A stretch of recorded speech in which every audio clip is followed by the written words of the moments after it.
Is this thing... Yes, it is? Okay, well then. For submission to the Imperial Records by Dr. Octavio Esteban, a retelling of the pre-war efforts of the Septimitri on February 23rd, 3054.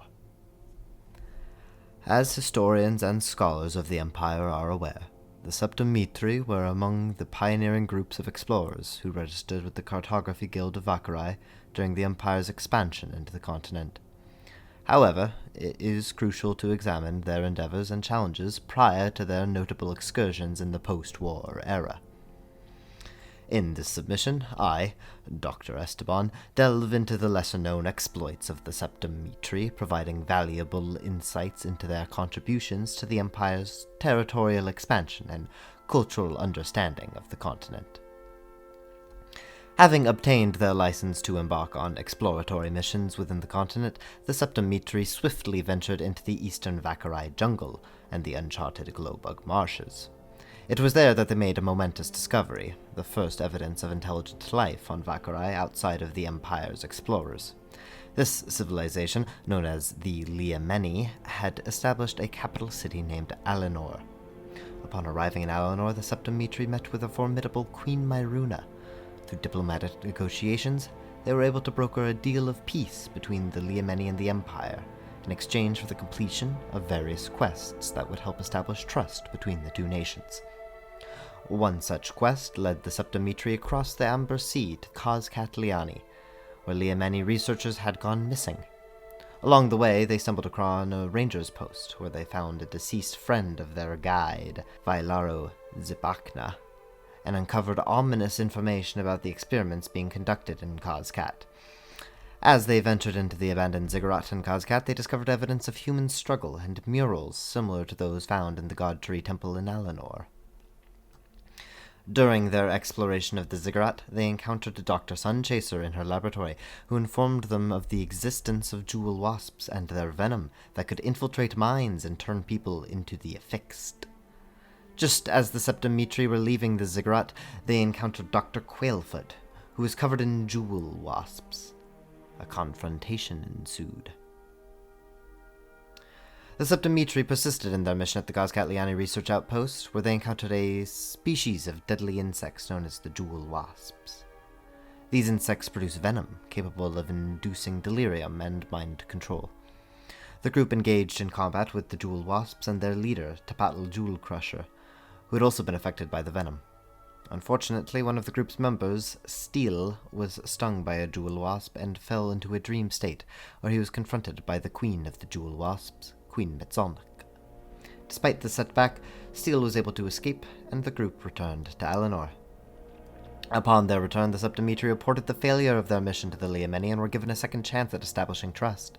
They were tasked with escorting seismologist Maya Tlaulini to investigate the seismic activity in Lavashock Ridge.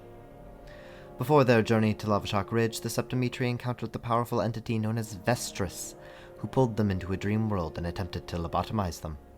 Additionally, they stumbled upon the abandoned village of Talamtain, which displayed signs of advanced technology and revealed a different narrative surrounding Caitlin, a character they had previously encountered. Upon arriving in Flamesquall, the group learned about the utilization of condensite, a material that stores and releases energy in the town's technology. They also met with the High Priest Canik, who enlightened them about the history of the Liameni and the concept of sin in their culture. In an attempt to gain further understanding, one member of the group, Erin, inquired with Canik if he could identify sinners.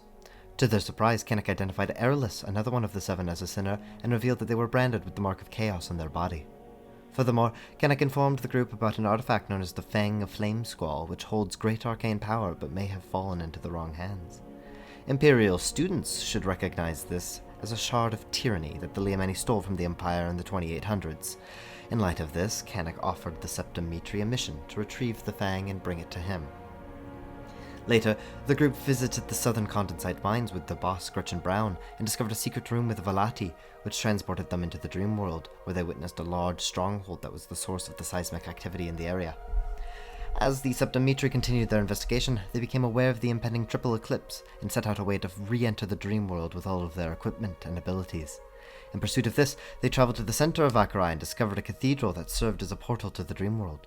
With the assistance of a petrified beast known as Dakatavu, they successfully entered into the dream world. While navigating through Dasonhe, it is believed that the Septimetri encountered the dragon Kalruk and, through unknown means, awoke it while claiming the Shard of Tyranny for the Empire. The specifics of their actions in the dream world are not entirely clear, however. Reports from Aaron Silverflow, one of the 7 members of the Septimetri, suggest that the group encountered and overcame some sort of entity referred to as Garmand in order to retrieve the shard. The awakening of Kalruk resulted in the destruction of Flamesquall, which unfortunately obscured much of the information available about this period. However, it is known that the group underwent restructuring due to the loss of some members and the acquisition of new ones. Despite this setback, the 7 were presented with one final opportunity to appease Queen Myruna, resolving the political instability in the northwest with the Gil Hominids in Laco Palatano. It is speculated that it was around this time that the 7 became aware of the all-powerful Ethnosimo and its role within Pontiff Rohanan's sword, Dianthus. Additionally, it is believed that during this period the Septimetri obtained knowledge of the history of the other intelligent species on Vacarai, the Oatmen, which provided insight into their tumultuous past with the Liameni and the existence of the crossbred Watchers, assigned to watch over the artifacts the Liameni had taken over the course of their history. Upon arriving in Gilhome, the Septimetri quickly realized that the political situation there was dire, and that their efforts to rectify it would be futile. In light of this, the 7 came to the realization that the peace between the Empire and the Liameni was unattainable. Instead, they decided to make the best of the situation and ventured into the dream world in pursuit of the Pearls of the Brevic Ocean, another set of artifacts stolen from the Empire by the Liameni. This action, unfortunately, led to the awakening of Belanius, the Serpent Warden, resulting in the destruction of the coastal town Castillero soon after.